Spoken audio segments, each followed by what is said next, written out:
इनको समाज के सामने एक्सपोज करना चाहिए। अपने बच्चों को ये लोग पढ़ाएंगे इंग्लिश स्कूलों में, और दूसरे के बच्चे के लिए अगर वो सुविधा सरकार देना चाहती है, कहते नहीं उर्दू पढ़ाओ इसको, यानी उसको मौलवी बनाना चाहते हैं, कठपुल्ला पर की ओर इसको ले जाना चाहते हैं। ये नहीं चल सकता है। उत्तर प्रदेश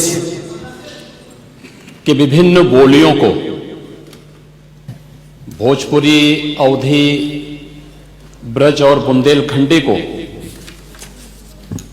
इस सदन में सम्मान मिल रहा है, और हमारी सरकार को इन सब के लिए एक एकेडमी का भी गठन, अलग अलग एकेडमी के गठन की कार्रवाई को भी आगे बढ़ा रही है।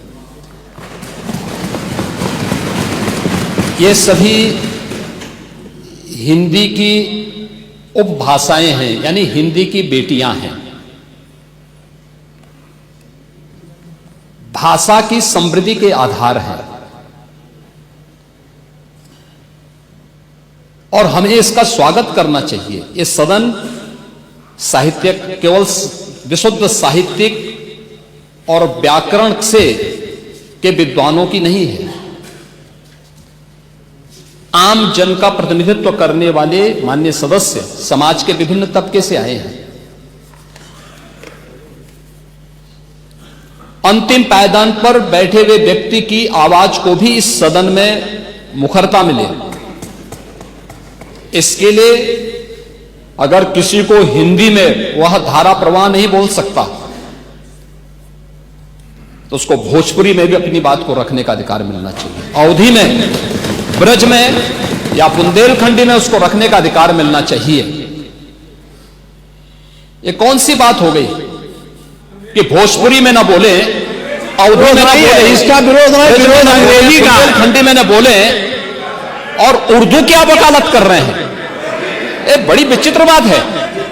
आप मुझे बताइए, मैं इसीलिए कहता हूं कि आप समाजवादियों का चरित्र ही इतना दोहरा हो चुका है, इतना दोहरा हो चुका है कि अपने बच्चों को भेजेंगे इंग्लिश पब्लिक स्कूल में, और दूसरों के बच्चों को बोलेंगे कि एक गांव के उस विद्यालय में पढ़े जहां संसाधन भी नहीं है। ये दोहरा आचरण और जाकी रही भावना जैसी प्रभु मूर्ति देखी तिन तैसी, यह तो आचरण आप लोगों का है। इसीलिए आपने कल भी भोजपुरी का विरोध किया, अवधी का विरोध किया, बुंदेलखंडी का विरोध किया, और आप लोग अपने दैनिक जागरण में, दैनिक जीवन में इस प्रकार के आचरण के आदी हो चुके हैं। और इसलिए अध्यक्ष जी, इसका अभिनंदन हम लोग करते हैं, और इन बोलियों को सम्मान मिलना चाहिए। इनके संरक्षण के लिए ही हमारी सरकार भोजपुरी एकेडमी का गठन कर रही है, अवधी एकेडमी का गठन कर रही है संत तुलसीदास जी के नाम पर। इसी के आधार पर ब्रज भाषा इतनी समृद्ध भाषा है। सूरदास जी ने अपनी सभी रचनाएं उसी भाषा में दी हैं। संत तुलसीदास जी ने अपनी कालजयी रचना रामचरितमानस, जो इस सदन में ही नहीं, उत्तर भारत के अंदर और भारत से प्रवासी हुए जितने भी ऐसे लोग हैं जो मॉरिशस में या दुनिया के फिजी में या दुनिया के किसी देश में गए, उनके संकट काल में रामचरितमानस ही तुलसीदास जी का अवधी भाषा में रचा गया, रामचरितमानस ही उनका सहारा बना था। और आज जब उसको सम्मान मिल रहा है तो आप उसका विरोध कर रहे हैं। बड़ी विचित्र सी स्थिति है। आप हर अच्छे कार्य का समाज, आज के यही ढोंग है आप लोगों का, यही ढोंग है। हर अच्छे कार्य का आप विरोध करेंगे, हर अच्छे कार्य का आप विरोध करेंगे। हर अच्छा कार्य जो प्रदेश के हित में है, देश के हित में है, आप उसका विरोध करेंगे।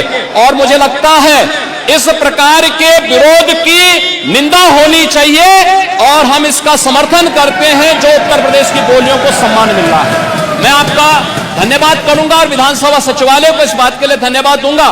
कल हम लोगों ने यहां पे इसका शुभारंभ किया, समाजवादी पार्टी ने उसका विरोध किया है, और मुझे लगता है कि प्रोसीडिंग का हिस्सा होना चाहिए। इनको समाज के सामने एक्सपोज करना चाहिए। अपने बच्चों को ये लोग पढ़ाएंगे इंग्लिश स्कूलों में, और दूसरे के बच्चे के लिए अगर वो सुविधा सरकार देना चाहती है, कहते नहीं उर्दू पढ़ाओ इसको, यानी उसको मौलवी बनाना चाहते हैं, कठपुल्ला पर की ओर इसको ले जाना चाहते हैं। ये नहीं चल सकता है।